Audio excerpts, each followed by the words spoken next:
Hello, my name is Eddie and this is the Grafton Cyclecar. You may remember it from when it broke and when it was fixed.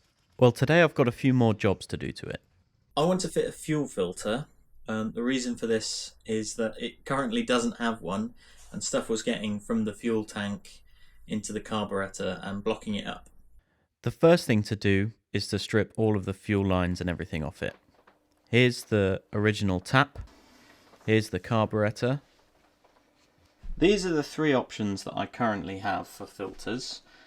The plan is to make up new copper fuel pipes to go from the tank down to a filter and then down to the carburetor. Here I am making new fuel lines. These are the ones I made first. They're a bit kinked because I was just doing it by hand, and then these are. So I've made up some new copper fuel lines for my fuel filter that I'm going to fit to the Grafton. I've got a few different options of fuel filter that I've shown you, and I think I'm going to fit the one that's got the sort of screw-on bowl because I quite like that one. Here's the filter I was just talking about. So I think it's a fairly old one. It's Enots. I'm not actually sure exactly where it's from originally. Probably a tractor or something.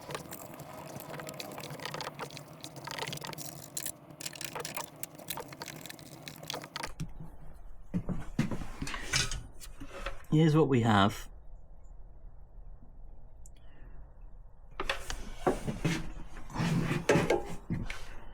So there's the filter and the new tap. It's on at the minute. It leaks out the bleed out of the out of there, but it doesn't. It's not leaking out of the fuel lines at the minute. So that fuel filter is basically held in place by the petrol pipes, and then there's a tiny screw that goes through. Well, it's a bolt.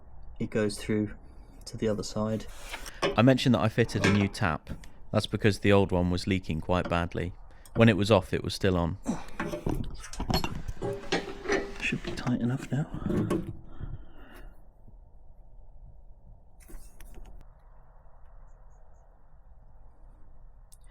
Well, that's working. We can get on with some other stuff. Okay, I'm fairly happy with that. The test will be as well, can I leave fuel in it and then have it not leak all over the floor like it normally does when I leave fuel in it? So we'll see. Now the fuel filter is fitted, I want to test out the car, but first I need a more permanent solution to the homemade countershaft I did last time I was working on this. If you watch my previous film about this, I had to remake part of the transmission, and it was, as I said, it was all homemade, so I want to do it a little bit more legit. So I went to see someone who has the equipment to make a nice new countershaft. In fact, they've got more than enough equipment to do that, as you'll see. This is Runa and Lindsay's workshop. Lindsay is my auntie, and they do top fuel drag racing. So for a little bit of biscuit-based bribery, they agreed to make me a new countershaft. Here's an engine that they're going to fix up and put back in a car. They have a lot of spare engines because they blow up a lot. This is the Bridgeport CNC milling machine, which is massively overkill for these shafts, obviously.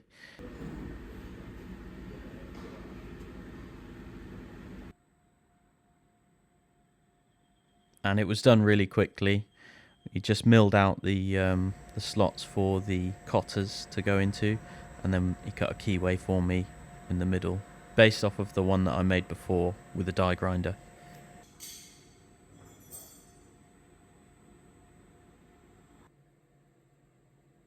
If you'd like to know more about how this shaft works, there's basically a whole film on this channel just about this, so go back and watch that, if you like.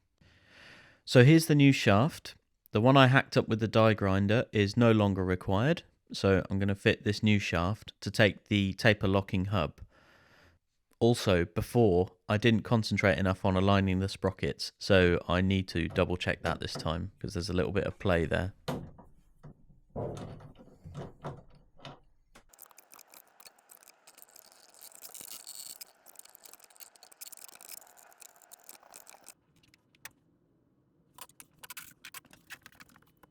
Here's the new shaft going in.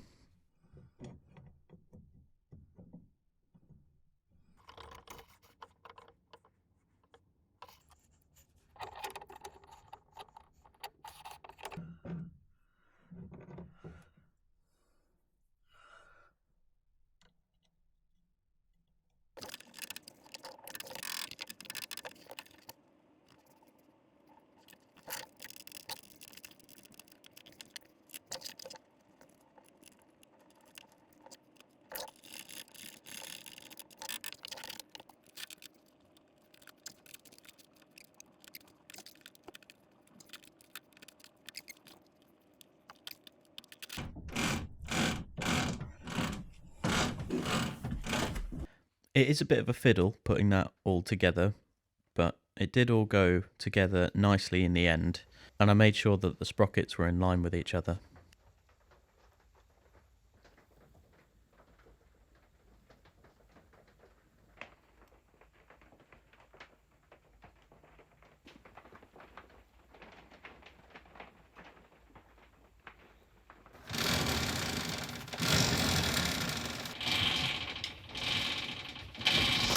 So that's everything nicely back together.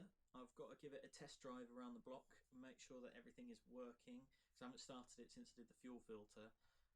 So a test drive might be a bit premature, but I'm going to see if it runs and see if it's all working.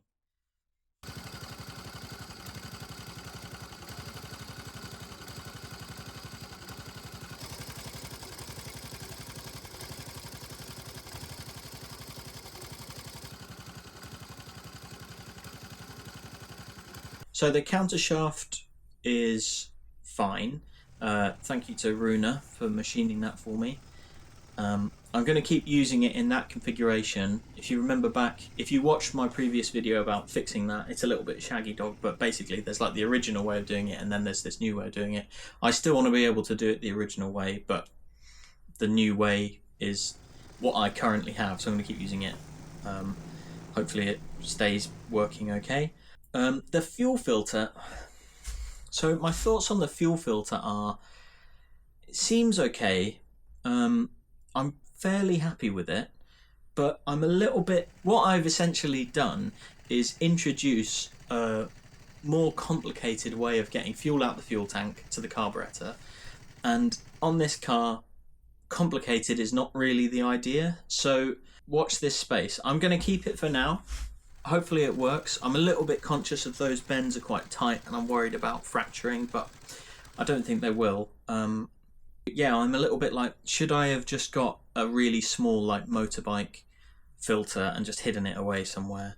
There's not really anywhere to hide it, that's the one thing. So I thought, as there's nowhere to hide the filter, put something a little bit more substantial there, and then it becomes like a feature rather than something that you're trying to hide.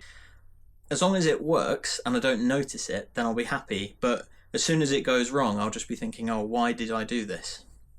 Anyway. Here's a sneak preview of the next job on this car. It needs a new seat. But anyway, thank you very much for watching. Stay tuned for more, and I'll see you on the next one.